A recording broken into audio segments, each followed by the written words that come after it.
ভালো। জীবনে কে না থাকতে চায়? সবাই চায় যে আমি একটা সুন্দর জীবন পাই, যেন আমি সবসময় ভালো থাকি, অলওয়েজ যেন আমি হ্যাপি থাকি। কে না চায় এমনটা জীবন? কিন্তু কয়জন পারে সবসময় খুশি থাকতে বা সবসময় হ্যাপি থাকতে? কয়জন পারে? তো আমি আমার বাস্তব অভিজ্ঞতা থেকে তোমাদের সাথে কিছু টিপস শেয়ার করব, যেটা আমি ভালো মনে করেছি বা যেটা আমি বেটার মনে করেছি যে একটা মানুষকে ভালো থাকার জন্য তার কি কি করা দরকার। আর এই বিষয়ে তোমাদের সাথে আলোচনা করব। বর্তমান আমাদের যা পরিস্থিতি, তো আমাদের ভালো থাকা ধরো একটা কঠিন হয়ে দাঁড়িয়েছে।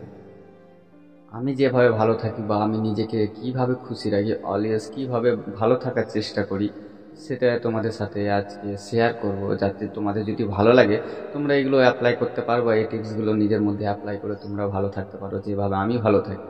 তো প্রথমে আমি যেটা মনে করি যে ভালো থাকার জন্য আমাদের প্রথমত যেটা দরকার সেটা হচ্ছে আমাদের শরীর। আমাদের শরীরকে ভালো রাখতে হবে। কারণ আমাদের শরীর যদি কোনো প্রবলেম থাকে, খারাপ থাকে, কিন্তু যতই চেষ্টা করি না কেন ভালো থাকার, কোনো দিকেই ভালো লাগবে না। কারণ শরীর ঠিক না থাকলে তোমাকে কিছুই ভালো লাগবে না। তাই আমার জ্ঞানে বলে প্রথমত তুমি তোমার শরীরের চর্চা করো, শরীরকে ঠিক রাখো, ভালো রাখো, শরীরকে কিছু সময় দাও। তাহলে দেখবে তোমার শরীর ঠিক থাকবে, আর শরীর ঠিক থাকলে মন ঠিক থাকবে। তারপরে আমি যেটা মনে করি সেটা হচ্ছে আমাদের যে রাগ, সেটাকে নিয়ন্ত্রণ করতে হবে। আমরা বিনা কারণে ছোটোখাটো প্রবলেমে এত প্রবলেম ক্রিয়েট করি এই রাগের জন্যে। রাগের মাথায় কত কী না করে বসি। তো আমাদেরকে প্রথমত এই রাগের কন্ট্রোল করতে হবে। আসলে বুঝতে হবে যে আমি যে রাগটা করছি সেটা কি স্বাভাবিক, আমার যে রাগ হচ্ছে সেটা কি সঠিক। আমাদেরকে রাগের নিয়ন্ত্রণ করতে হবে। আর একটা কথা তো তোমরা জানোই, রাগে মানুষের ক্ষতি হয়েছে, ভালো কিছু হয়নি। তো আমাদেরকে চেষ্টা করতে হবে যে আমাদের রাগের যে লেভেলটা সেটা কমানো। তারপরে যেটা আমি মনে করি, তুমি সবাইকে খুশি করতে যেও না। একটা মানুষ সবার কাছে ভালো হতে পারে না।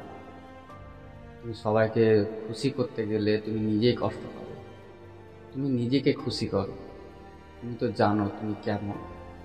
তুমি তোমার কাজ চালিয়ে যাও, সবাইকে খুশি করতে যেও না, কারণ তুমি সবাইকে খুশি করতে পারবে না। তারপরে আমি যেটা মনে করি, তুমি তাদেরকে বেশি সময় দাও বা তাদের সাথে বেশি সময় কাটাও যারা তোমাকে বেশি ভালোবাসে। বিশেষ করে তোমার ফ্যামিলি। তুমি ভেবে দেখো তোমার ফ্যামিলি তোমাকে কত ভালোবাসে, তোমার প্রবলেমের কথাগুলো শোনে। তুমি অন্যের সাথে বেশি সময় না কাটিয়ে নিজের ফ্যামিলির সাথে সময় কাটাও, দেখবো অনেকটা ভালো লাগবে। তোমাকে যারা ভালোবাসে তাদের জন্য তুমি যখন কিছু করবে, দেখবো তোমাকে অনেক ভালো লাগবে। এইভাবে করেই কিন্তু আমাদের ভালো থাকা যায়। তারপরে আমি যেটা মনে করি, অন্যের কথা কম শুনো, অন্যের বিষয় না কম গলা। তুমি নিজের কাজে ব্যস্ত থাকো। তোমার ভবিষ্যতের প্ল্যান কি, ভবিষ্যতে কি হবে, এসব নিয়ে ভাবো।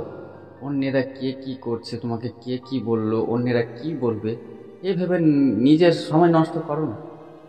কারণ তুমি ভালো করেই জানো তুমি সবাইকে খুশি করতে পারবে না। আর একটা কথা তোমরা তো ভালো করেই জানো, বোঝো, অন্যদের কাজই হচ্ছে তাই তোমাকে কথা শোনা। তুমি ভালো করলেও বলবে খারাপ, খারাপ করলেও বলবে খারাপ। তারপরে পুরো দিনের মধ্যে তুমি নিজেকে কম করে 30 থেকে 1 ঘন্টা সময় দাও, যেখানে তোমার কাজগুলো, যে কাজগুলো তোমার করতে ভালো লাগে, খুব আনন্দ পাও, সেই কাজগুলো তুমি করো। দরকার পড়লে অনেকে আছে, যেটা আমি করি, আমি সারাদিনের মধ্যে কম করে 30 মিনিট আমি নিজে একা থাকার চেষ্টা করি, যেখানে আমি আমার সাথে ব্যস্ত থাকি আর কি। কারণ তুমি সারাদিনের মধ্যে যখন তুমি অল্পটুকু সময় নিজেকে দিবে, যেটা তোমার ভালো লাগে তুমি সেই কাজটা করবে না, দেখবে মনটা অনেক ভালো থাকে। তারপরে যেটা আমি মনে করি, তোমাকে ভালো থাকার জন্য না বর্তমানে থাকতে হবে।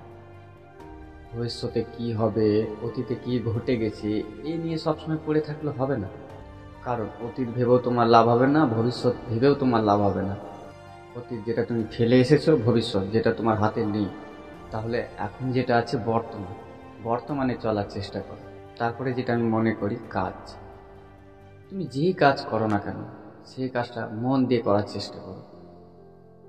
অনেকেরা আছে, বা আমিও একটা সময় ছিলাম, হয়তো আমি কাজ করছি, হয়তো আমি দোকানে কাজ করছি, না দোকানে হয়তো এটা কাজ করছি ওটা কাজ করছি, কিন্তু আবার মাইন্ড চলছে ও আমাকে খারাপ বললো কেন, ওকে আমি পরে দেখে নেব, ওখানে তো আমার ইলেকট্রিক বিলটা তো এখনও জমা দিতে হবে। তুমি ভাবো আমরা যখন এসব একটা কাজ করছি তারপরে যদি মাথার মধ্যে এসব চিন্তাগুলো চলে যে আমাকে ইলেকট্রিকের বিল দিতে হবে, তাকে আমি ছাড়বো না, করবো না, তুমি বলো চিন্তা করে কি কোনো আমার লাভ হচ্ছে?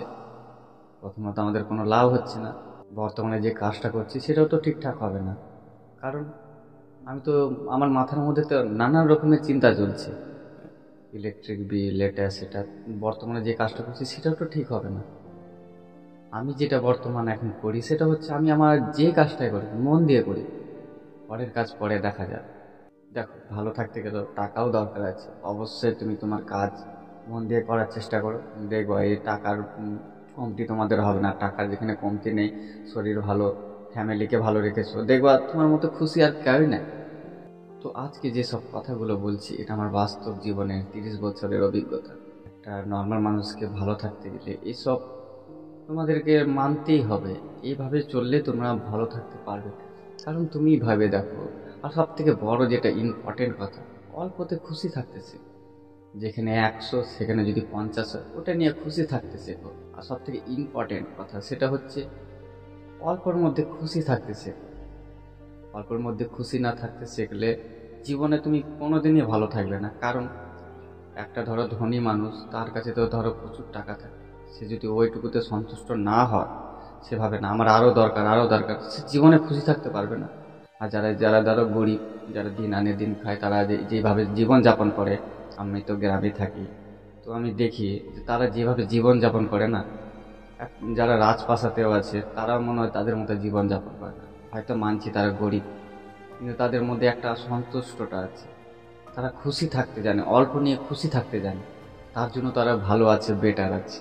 আর আমি যেটা মনে করি সেটা হচ্ছে জীবনে তুমি যদি সন্তুষ্ট থাকতে পারো, যেটুকু আছে সেটুকুতে তুমি যদি খুশি থাকতে পারো, তোমার মতো খুশি কেউই হবে না। মানছি বড় হওয়ার স্বপ্ন অবশ্যই থাকা দরকার, কারণ জীবনে ভালো থাকতে হলে, পরিবারকে ভালো রাখতে হলে তোমার টাকা পয়সা সবই দরকার আছে, সাথে নিজেকেও সময় দেওয়ারও দরকার আছে। তো আমি বাস্তব অভিজ্ঞতা থেকে তোমাদের সাথে এসব শেয়ার করলাম। যদি কিছু ভুল হয় তো ক্ষমা করে দিও। বাট এটাই মানি, আমি এটাই জানি যে একটা মানুষকে ভালো থাকতে হলে এসব তাদেরকে মেনে চলতেই হবে। আমি জীবনে চলার পথে এগুলোই জানি, এগুলোই মানি। কারোর জীবনে কোনো কষ্ট দেবো না, কারোর কষ্টর কারণ হয়ে দাঁড়াবো না। যতটা পারবো মানুষকে ভালো করার চেষ্টা করব। যেখানে আমি ভালো করতে পারবো না সেখানে অবশ্যই আমি খারাপ করব না। কারো কথাতে আমি কান দেব না। নিজের ফ্যামিলিকে সময় দিব, অবশ্যই নিজের কাজ করব, নিজেকে সময় দিব, ফ্যামিলিকে ভালো রাখবো, সবাইকে ভালো রেখে আমিও ভালো থাকবো। আমি ভালো থাকা মানে এটাই বুঝি। তো তোমাদেরকে আজ ভিডিও কেমন লাগলো আজকে অবশ্যই কমেন্টে জানিও। চলো আর ভিডিও বেশি বড় করবো না, ততক্ষণ নিজের খেয়াল রেখো, সুস্থ থেকো আর জীবনটা উপভোগ করো, কারণ আমাদের জীবনের মূল্য অনেক। চলো।